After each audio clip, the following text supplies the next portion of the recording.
De vuelta de publicidad, lo que a noticias se refiere esta semana también hemos conocido un suceso muy pero que muy dramático. Vamos a hablar concretamente de un término que no es desconocido, pobreza energética. Y es que esta semana falleció una anciana a la que habían cortado la luz por un incendio con una vela, concretamente en Reus. Y esta ciudad cargaba contra la compañía eléctrica por el caso de la anciana fallecida que vivía sin luz. Bueno, esto es como, no, la culpa es tuya, no, ahora la culpa es tuya. ¿De quién es la culpa? Vamos a ver. Lo primero es lamentar la muerte de esta señora, como puede ser de otra forma. La compañía eléctrica se ha convertido, o se va a convertir en los próximos días, porque además ya he visto convocatorias de manifestación frente a la sede de la compañía y demás. Se va a convertir en el pim pam pum ahora de la negligencia de las administraciones, de la sociedad, de la familia.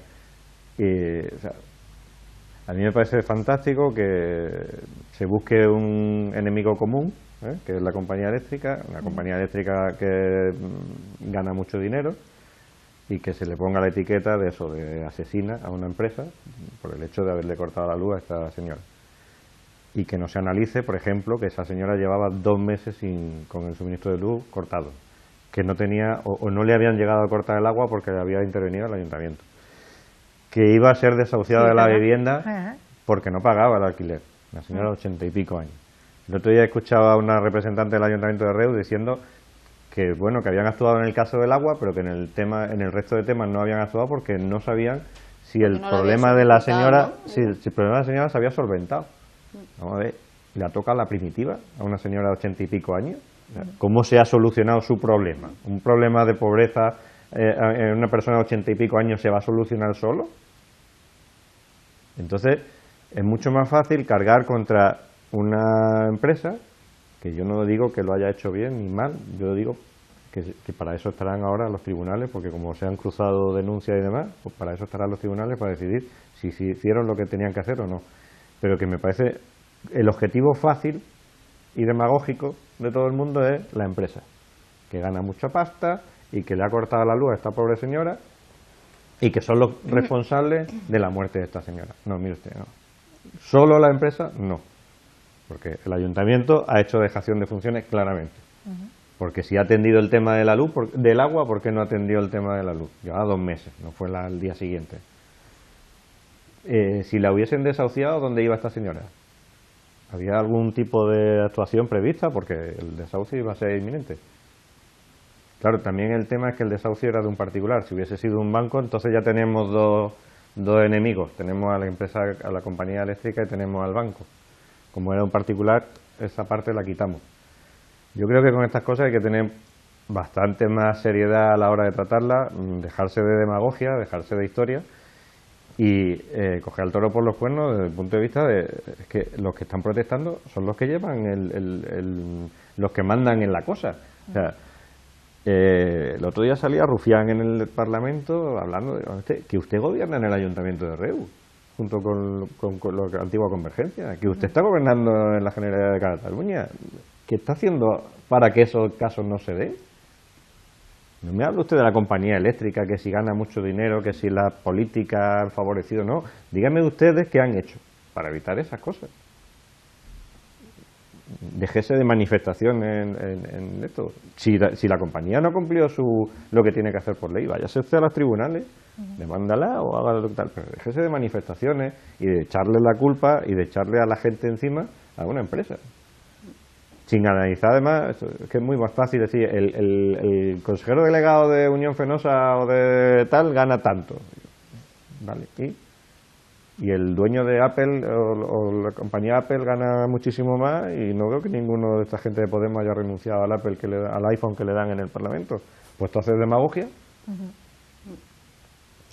Bueno, yo la verdad que hechos tan dramáticos como este, yo la verdad que cuando ayer tuve la oportunidad de escucharlo, pues la verdad es que te dejan un poco tocada, porque como dice Juanfran, yo creo que esto es un fracaso colectivo. Totalmente. Es un fracaso, como tú dices, ¿a quién se le echa la culpa? Claro, vamos a echar culpa uno al otro. Son que una persona de 81 años se encuentre sola, sin luz, en una casa muerta de frío, que hoy se publicaban también datos que prácticamente casi 5 millones de españoles no tienen, se han publicado recursos como para calentar sus viviendas en invierno.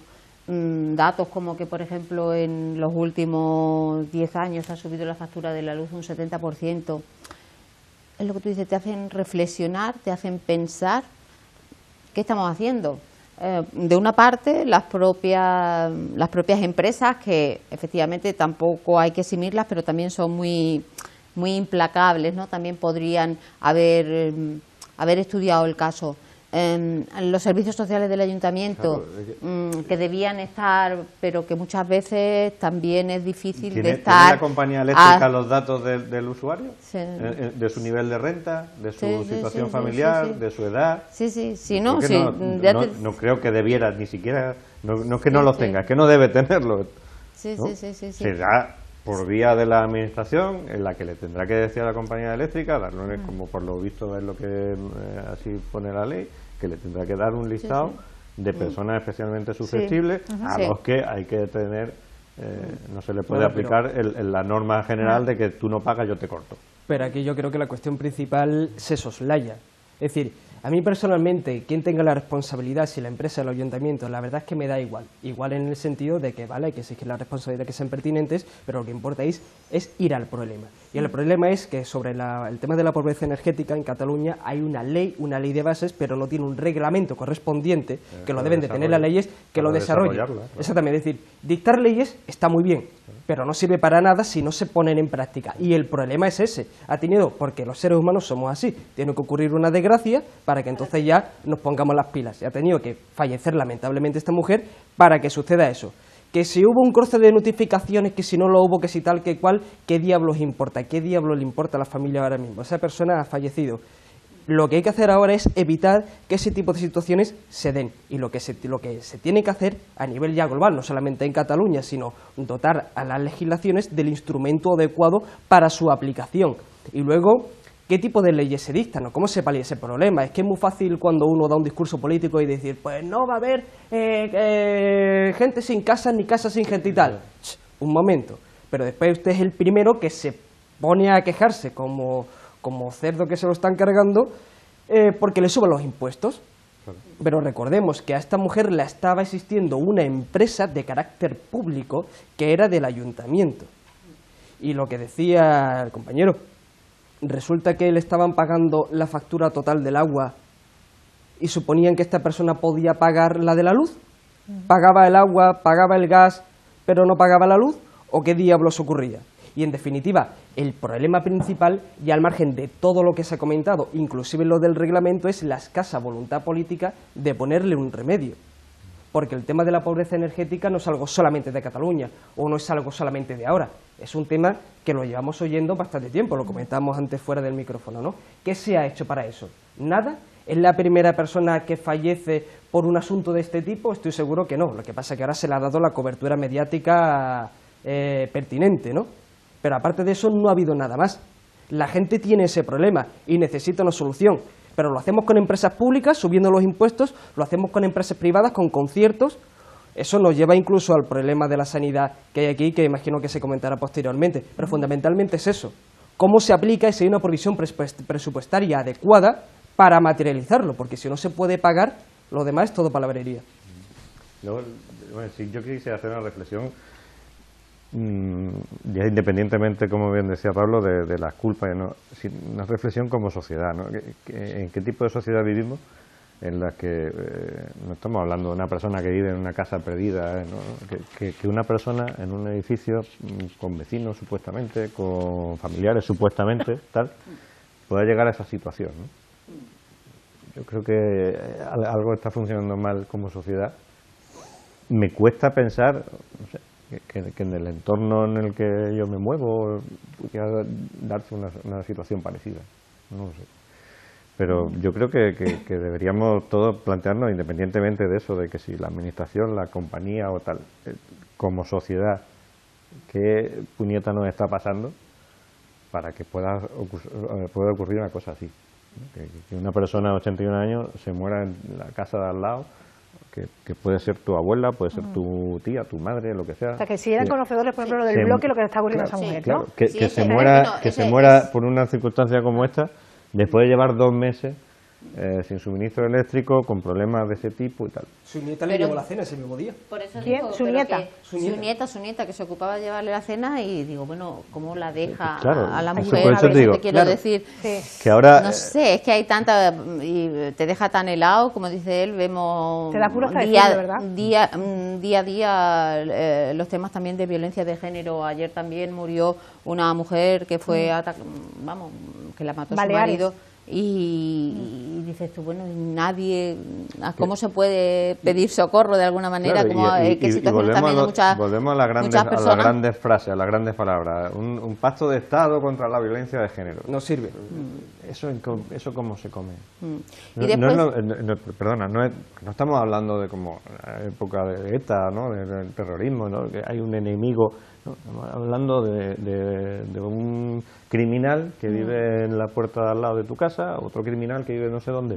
¿Cómo se organiza desde las instituciones la sociedad para luchar contra eso? Si no hay una voluntad de la propia sociedad, de cada uno individualmente, de cada vez que se ve una situación de denunciarla. Es que simplemente tenemos que andar por la calle para verlo. Es decir, ves que está robando a alguien y tú lo que haces es... Claro. Y yo no me meto. Es decir, somos una sociedad que no tiene esa responsabilidad con respecto al otro. No ya por el buenismo inquisitorial, moralista de no, yo me preocupo por la gente y tal, y todo el mundo tiene que hacerlo, no. Sino por reciprocidad utilitarista, ¿no? Incluso llevémoslo ahí. Porque si creamos ese tipo de conciencia social determinada, cuando uno tenga un problema va a recibir esa ayuda. Exactamente, pero aquí no, sí, somos muy amiguitos, nos tomamos cervecitas y demás, pero ahora, si te pasa cualquier cosa, conmigo no vayas a contar. No lo decimos, pero realmente es así. Entonces da igual todas las leyes que se dicten, todos los protocolos que se pongan en marcha, los acuerdos, si la sociedad no interioriza que este tipo de cosas no se pueden tolerar, no ya permitir, sino tolerar, pues entonces ¿hasta dónde estamos caminando? Se trata entonces de valores. Exactamente. O sea, que entonces se debe hacer desde la educación. Exactamente. También. Hasta que no haya revolución de valores no puede haber revolución política. Es que es así. Bueno, vamos a hablar de sanidad, a ver si hay una revolución el próximo 27 de noviembre. Huelva, por una sanidad digna, llama a una manifestación para el día 27.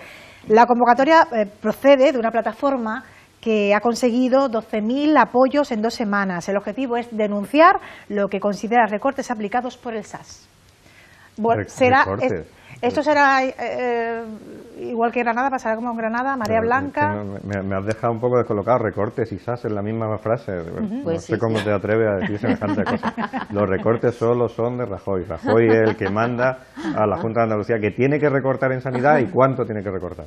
Claro, Creo que es que pobres no pueden hemos hacer tenido otra todas... cosa. Modo ironía. Exactamente. ¿Vale? Modo ironía. Sí, Vamos a poner modo ironía. Le voy a decir sarcasmo, como dices él, a nuestra compañera que rotula que ponga, porque Modo muchas ironía. veces no se me entiende, según me han dicho, muchas veces no se me entiende el modo irónico o haré algún gesto cuando estoy hablando en modo irónico. Bien, pues modo ironía, efectivamente, la Junta ha recortado en sanidad. Y ha habido recortes presupuestarios para todas las comunidades autónomas, pero ha habido algunas comunidades que han recortado de una forma y otras que han recortado de otra. Y la Junta de Andalucía ha recortado en sanidad, por mucho que se quiera decir lo contrario. Y solo hay que ver los listados de los presupuestos de la Consejería de Sanidad en los últimos años y ver el ratio de inversión por habitante. Punto. O sea, es una cosa, un dato objetivo. De echarle el muerto al gobierno central y eso, pues bueno, pues, como hablábamos antes, la culpa de quien sea. El caso es que es un dato objetivo y eso se traduce en deficiencias en el sistema. Deficiencias que está queriendo camuflar la Junta de Andalucía a través de una política economicista que va solo que aparte de medir otros ratios de asistencia y demás, va a intentar ahorrar el máximo dinero posible en la sanidad y punto. Porque a mí me choca muchísimo que, oye, qué casualidad, en Granada que se estaba haciendo un proceso semejante, sale la gente a la calle y el proceso se paraliza. Pues no hemos quedado que el proceso es muy bueno, que es satisfactorio para todos los ciudadanos de Huelva o de Granada, ¿por qué se paraliza? Entonces, el otro día salían los jefes de servicio y supervisores de enfermería a dar que han firmado un manifiesto diciendo que el que critica la sanidad pública, está desprestigiando a todos los profesionales y está buscando que se privatice y no sé cuánto. Los 6 sindicatos con representación en la sanidad pública de Huelva apoyan este movimiento. ¿Quién está desprestigiando a los profesionales? Si son los profesionales, los propios profesionales, los que se suman a este movimiento. ¿Quién está queriendo privatizar la sanidad? ¿Los que criticamos que hay cosas mejorables o la Junta de Andalucía que hace conciertos con clínicas privadas? Es que hemos llegado a un punto aquí en el que si criticas algo del funcionamiento de lo público, ya eres un liberal, las hordas liberales que vienen a cargarse todo lo público y a hundir al pueblo y a la gente, ¿no? Un neoliberal fascista. Sí, por Un supuesto, neoliberal claro. fascista. Que no tiene nada que ver, porque los fascistas son socialistas, pero bueno. Exactamente, bueno, compartimos totalmente lo que dice Juanfran y particularmente el PSOE, que se está quedando pues prácticamente sin argumento. A nivel nacional es muy lacónico con el no. Y aquí, a nivel de la sanidad en la provincia de Huelva, a raíz de la manifestación que se ha planteado, pero que viene produciéndose un malestar, denuncias constantes sobre, primero, esa fusión hospitalaria que se hizo sin prácticamente contar con los que principalmente debían haber contado, que son con los profesionales del sector, personas que están sufriendo además los recortes que puedo deciros que particularmente en educación se han sufrido y han sido también muy duros, y en sanidad también me consta que han sido terribles. Está ahí montones de profesionales que están sufriendo una sobrecarga de trabajo impresionante, y que de alguna manera lo que ya extrañaba es que la ciudadanía, los usuarios de eso no hubieran explotado antes, porque aquí hemos hablado miles de veces del tema sanitario y bueno, como dice Juanfran, los datos lo corroboran. Es decir, es que hay datos que dicen de la provincia de Huelva que tiene la menor inversión por habitante en sanidad. Y la única respuesta por parte de eso, no, es que el PP, eso lo dice el PP, porque ellos lo que quieren es privatizar la sanidad. Pues no, señor, queremos que haya una enseñanza, yo lo digo desde mi punto de vista, una enseñanza pública y de calidad. Pues yo pienso que los profesionales de la sanidad estarán buscando una sanidad pública, pero evidentemente también de calidad. Hombre, yo creo que eso se puede ventilar fácilmente si uno atiende a los datos. La Junta de Andalucía es el gobierno autonómico que ha recortado más en sanidad después de Cataluña. El segundo. El Tribunal Superior de Justicia de Andalucía en octubre ha declarado nula la fusión hospitalaria. ¿De acuerdo? O sea, que ya son palabras mayores. Ya no es que el gobierno se empecine o no, sino que hay otras instancias que realmente están diciendo que eso no debe ser así. Y el gran problema fundamentalmente es ese, ¿no? Que la excusa que se utiliza es que no, que el PP que nos manda los recortes y nosotros tenemos que aplicarlo. Pero las irregularidades en la contratación, que sacaron ahora un concurso para meter a 22 personas que habían formado previamente, saltándose completamente la bolsa de trabajo, el hecho de que para que te diagnostiquen tengan que pasar meses y meses y meses, el hecho de que haya una irregularidad absoluta con respecto a la financiación de esa propia y sacrosanta sanidad pública, eso de que es del PP o es de la propia Junta. Lo que le ocurre a la Junta es que, como lleva tanto tiempo gobernando, ya ha formado sus propias reglas del juego de forma inamovible e inapelable en muchos casos. Entonces, ¿qué ocurre? Que eso es un pozo de alquitrán, que es como patearlo con la esperanza de no ser engullido. Es absolutamente suicida. ¿Por qué? Porque la gente, además, nunca se va a englobar dentro de colectivos que realmente quieran conseguir eso, salvo que haya algún problema que sea especialmente mediático, como por ejemplo el tema de la fusión hospitalaria. Ahora sí, pero es que todo este problema estaba de antes. Es que nada más que tenía uno que ir a un hospital público, ver cómo funcionaba esa sanidad. Y sobre todo el tema de la financiación. Uno llegaba allí, y no hace falta que uno sea experto en cuestiones macroeconómicas para darse cuenta cuando uno entra a un sitio o en una institución si la financiación funciona o no funciona, si la calidad es o no es. Y no quiero generalizar, yo no culpo de esto a los profesionales. culpo de esto a la gente que tiene que proporcionarle a los profesionales los medios adecuados para que se empeñen su función, que son los primeros que tienen y deben de estar indignados. Pero ahora mismo, ¿de qué sirve todo esto? Si en el fondo el propio sistema de la Junta de Andalucía va a seguir funcionando, lo parcharán de alguna manera, darán marcha atrás en alguna que otra medida y ya está. Y dentro de no sé cuántos meses, de un año, de todo lo que sea, tendrá que haber otra manifestación y otra movilización. Es decir, hasta que el PSOE no sea removido de la Junta de Andalucía y ni tan siquiera eso, no hay nada que hacer. Es que hay cosas curiosas, ¿no?, para los usuarios. Porque existe, por ejemplo, un decreto de la Junta que garantiza los plazos máximos para listas de espera, en pruebas diagnósticas, operaciones y demás. 3 años cirugía menor. No quiero entrar o sea, no voy a ir al detalle. Simplemente que me ha pasado a mí como usuario. Sí. Tú vas a una consulta de medicina interna y te prescriben una prueba gráfica, que le llaman, una ecografía. Oye, y te dan un papelito y tú tienes que llevar el papelito a radiología para solicitar esa cita. Y digo yo, oye, ahora que, en fin, que hasta mi hija maneja un ordenador, ¿por qué tengo yo que llevar el papelito? Y como uno es mal pensado, dice, oye, mientras alguien no mecanice el papelito, no empieza a contar el reloj de la cita, ¿no? Si el papelito se queda lleno un montón. Pero claro, eso es porque yo soy muy mal pensado. Seguro que así no funcionan las cosas y seguro que el plazo empieza a contar desde el momento en que a mí me han dado el papelito, del que además yo no me quedo copia como usuario. Yo lo llevo a radiología y ahí se queda. Luego cuando pasa el tiempo y no te llaman para esto y tú haces una por escrito, una reclamación por escrito diciendo que no se está aplicando los plazos que marca el reglamento, a la semana te llaman para hacerte la prueba. Qué casualidad, y el papelito ha subido. Pero eso en todo, ¿eh?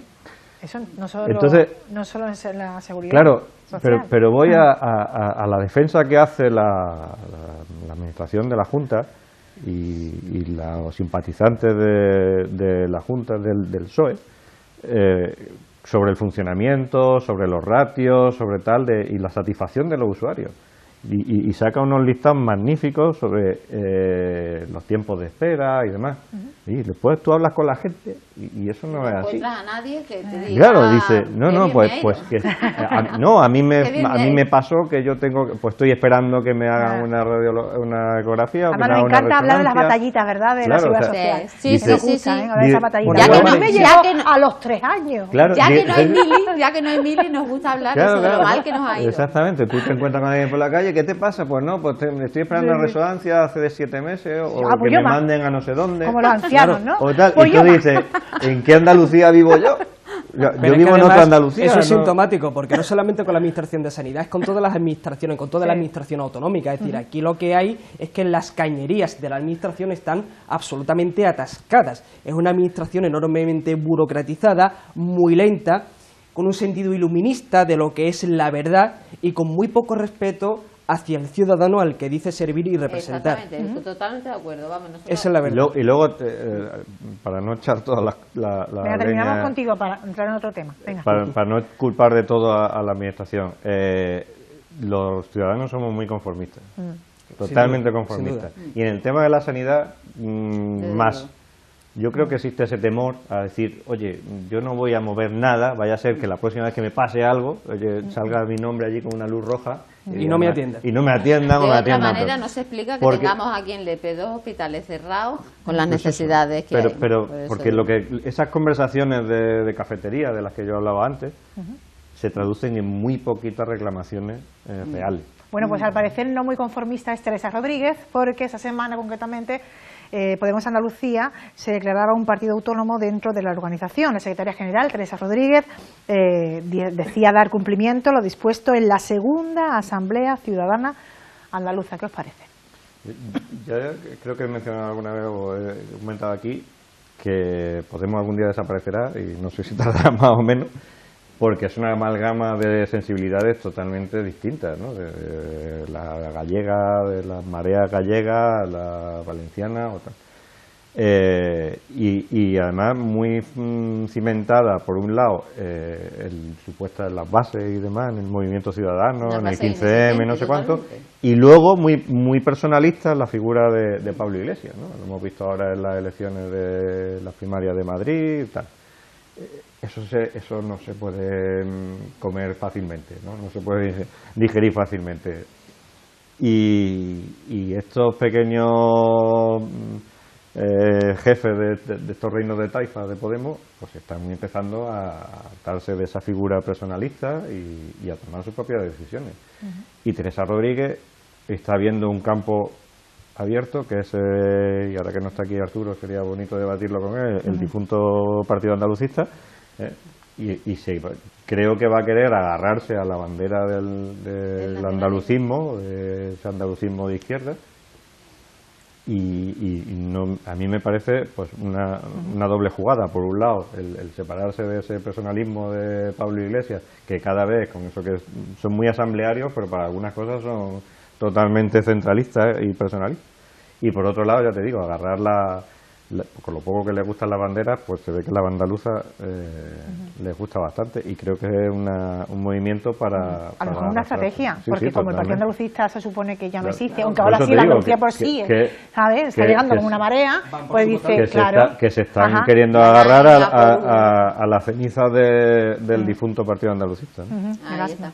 Bueno, yo desde siempre he defendido aquí también que le auguro poco por venir a Podemos, pues porque se ahoga en su propia incoherencia.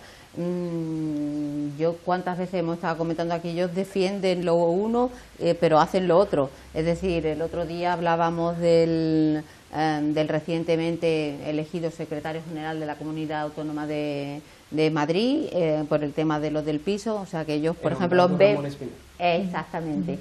Que ellos ven, por ejemplo, muy mal que la gente se beneficie con las reventas, salvo que las reventas sean de ellos, porque entonces sí. Claro. Se ven, por ejemplo, muy mal que los partidos se financien ilegalmente, salvo que la financiación ilegal sea de ellos, o el dinero que llegue regularmente para su financiación sea para ellos. Entonces vemos que constantemente están en esa propia incoherencia. Ellos critican, por ejemplo, los partidos tradicionales, que se han dado en llamar los partidos tradicionales, por su estructura jerárquica tan fuerte, donde prácticamente no existen bases y las órdenes van de una forma piramidal, bajan desde arriba hacia abajo de una forma contundente y sin posibilidad de que las bases tengan la posibilidad de debatirlo. Pero ellos prácticamente han nacido también así, de esa forma también jerárquica, con una jerarquía y un liderazgo potentísimo, que es el de Pablo Iglesias, y donde verdaderamente, yo siempre he subrayado aquí que el nacimiento de Podemos no ha sido desde el pueblo hacia arriba, ha sido desde arriba hacia el pueblo. Izquierda anticapitalista, concretamente. Pablo, terminamos contigo porque estamos ya fuera de tiempo, ¿eh? Vale. Bueno, lo dejamos para otro día este debate. Sí.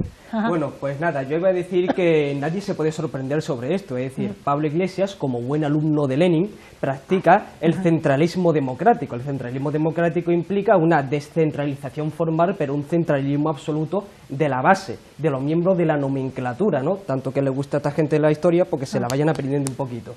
Y que bueno, los reinos de taifas que hay desplegados en Galicia, en Andalucía, quieren separarse del liderazgo caudillista místico de Pablo Iglesias para ellos implementar el suyo dentro de su propia esfera de influencia. Es decir, Teresa Rodríguez, que por cierto le dijo hace poco a Susana Díaz que por la izquierda respecto a sanidad le pasaba todavía el PP y eso la enfadó muchísimo, es tan caudillista como Pablo Iglesias y practica el mismo tipo de políticas, pero lo asombroso no es esto, sino lo asombroso es que un partido que viene de una ideología asesina como es el comunismo, que viene de elementos políticos como por ejemplo Alberto Garzón, que hace poco se vanagloriaba en felicitar y saludar el aniversario del advenimiento de la Revolución Rusa, un régimen que acabó con la vida de más de 60 millones de personas. ¿Hitler no estaba disponible? Pregunto yo. Es decir, gente de este tipo tiene esta ideología, tiene este planteamiento, siempre lo ha estado defendiendo, pero lo que pasa es que aquí en este país pues siempre tenemos esa doble vara de medir. Si por ejemplo saliese Rajoy de borrachera de juventud con una bandera de Franco, lo pondrían a parir, lo colgarían de una farola. Pero sin embargo, Pablo Iglesias sale con sus amiguitos de Telecae, los chicos del maíz y demás, con una bandera con la cara de ese gran activista por los derechos humanos como era Lenin, que nadie tiene ninguna duda de eso, y ya está, y no pasa nada, ¿no? Porque en el fondo tienen buenas intenciones. Y un partido que dice oficialmente que Otegi es un hombre de paz, que los presos de ETA, a ver, como ya se están diluyendo y eso, a ver si van saliendo, porque ya no tiene mucho sentido, es una persecución política verdaderamente, ¿no? Es decir, no me extraña que se esté ahogando, como ha dicho la compañera, en su propia incoherencia. Los círculos, los consabidos círculos, abanderados de la democracia directa, de la de verdad, de la de abajo, han desaparecido completamente, o sea, siguen existiendo, pero todo el mundo sabe quién toma las decisiones. Y cómo se hacen purgas, como las purgas estalinistas, también se hacen en Podemos. El que no me gusta lo quitamos o lo ponemos en un puesto o fuerzo que haya unas elecciones y lo demás. Compañeros, dejadme terminar con algo que me encanta, ¿vale? Venga, a ponérmelo, por favor. Ya está abierta la veda, podemos comprar mazapanes, turrones, polvorones, porque ya tenemos aquí el anuncio de la Lotería de Navidad, que este año, venga a confesar qué os ha parecido, ¿eh? Bueno, una maestra jubilada, Erasma. Es una maestra jubilada, ¿eh? Que tiene un momento así sí, yo lo de que pasa confusión. que fue tanto, ya también el marketing pre-anuncio es tan fuerte que todo el mundo aseguraba que íbamos a llorar, que al final no lloré. ¿Tú has llorado? ¿No has llorado? Al final no lloré. Confiésalo, venga. Lo voy a confesar, yo lloro siempre por esta fecha porque cada vez odio más la Navidad. Entonces, sí, o sea, yo... ¿Tú eres de lo que te quieres dormir cuando es el 1 de diciembre y no despertar hasta el 7? No, porque cada vez lo adelantan más. Antes era, primero la Navidad empezaba después de la Inmaculada, cuando se ponían las cosas. Luego, no, después de los Santos, ya vamos a empezar en agosto. Después de la angustia de Ayamonte vamos a empezar a poner las bolitas y tal. Y no, ni me gusta el anuncio, ni me gusta la Navidad, ni lo único que me gustaría es que me tocara la lotería, eso sí. Claro. Ajá. Por ser consecuente, vamos, por ser aunque coherente. fuera el día ¿Tú sabes que el sorteo? 22, Oye, a lo mejor me convierto. Pero ¿tú sabes que el sorteo que tiene menos dinero? Es el sorteo que tiene menos dinero. Sí, no. Una buena primitiva tiene más, que si me toca la primitiva pero también yo particularmente si me toca la primitiva no el soy 22. aficionada a jugar y sin embargo la lotería de la Navidad será por tradición, pues también siempre juego. Bueno, aunque efectivamente hay otras opciones quizás mejores para hacerse Yo rico le que la reconozco lotería. la valentía al compañero, porque hoy en día, como ha generado una sensibilidad tan extendida, cualquiera tiene narices de decir que no le ha gustado el anuncio, porque Diablo era una señora mayor e entrañable, ¿no? Sí. ¿Y quién odia eso? ¿Quién puede estar en contra de eso? Pero bueno, en definitiva, lo que muestra, y ya quitándonos un poco de la cuestión puramente navideña, cómo la manipulación del marketing sigue haciendo mella. Es decir, la gente dice, no, yo pienso de forma independiente, a mí no me convencen, te ponen un anuncio de ese tipo, te caen las lagrimitas y ya estás dentro. Yo te digo que me sentí mal por no llorar. Digo, algo me ha pasado que no ha sido bueno. No está bien eso de autocitarse, pero lo escribía yo el otro día en Facebook diciendo eso. Digo, oye, cuando veáis el anuncio y os dé la tal, no olvidéis de que os estáis vendiendo algo. Estos señores que te hacen llorar todos los años lo que quieren es que compres décimos, no te vayas a equivocar. Bueno, pero con la tontería, todo el pueblo ha comido percebes y gambas y Sí, de no, todo, la señora se lo monta fenomenal para que la inviten a langosta. O sea, Una habilidad. pues ya me ha dado tú increíble. una idea, ¿eh? Ya me ha dado tú a mí una idea. Para que tú veas. Ya. Bueno, hagamos aquí nuestro propio anuncio. Ajá, claro que Tú sí. Ya está. Puedes decir el día 22 que te ha tocado y ya sabes. No, el día 21, ¿no? No, tú dilo el 22 yo digo el para 22. que resulte más creíble. Las Vale. langostas serán más grandes. Estupendo. Pablo, ¿qué tal? Para nosotros encantados, gente, que tú estés aquí.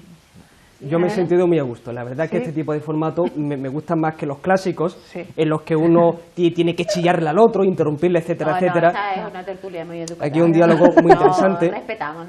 Y uno aprende mucho, la verdad. Ajá. Y nosotros contigo, ¿o no, chicos? Uy, supuesto que Vaya sí. masterclass que nos ha dado, ¿eh? Sí. Juanfran Cobo. Cobo, sin ese. Sin ese, ¿eh? Gracias. En mi cine. Buen fin de semana, ¿eh? Y te queda muy bien ese color. Sí, pero pero no ya te traigas más. no lo traigo más, me regañan. Erasma, buen fin de. Ahí lo pasaremos lo mejor que Claro podamos. que sí. Pablo, un placer. Cuando quieras vuelve, ¿eh? Que te ficho, ¿eh? Ya Cuando fichado. me invitéis, Pablo. yo estoy aquí. Esté en Sevilla, en Málaga, en Madrid o en Oviedo. Muchísimas gracias, ¿eh? A los tres, mil gracias. Hasta el próximo viernes, ¿eh? Pablo, si quieres te apuntas. Y a ustedes, buen fin de semana. Nos volvemos a ver el próximo lunes en la tarde. Que sean felices. Adiós.